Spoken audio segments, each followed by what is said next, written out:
Time, itong tea ko. Tapos, meron ako nabili sa Facebook. Yung collagen from Spoiled Child. This is a mango flavor. Maganda daw to. I'm only using it for less than a month. And susubukan lang natin and see if it works. Alam mo naman, pag tumatanda na, kailangan talaga natin ng mga other supplement na na inumin, kakainin.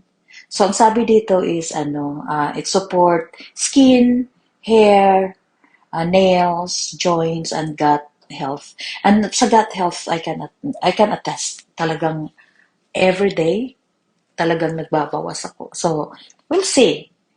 So, you wanna try? Hindi ito sponsor ha.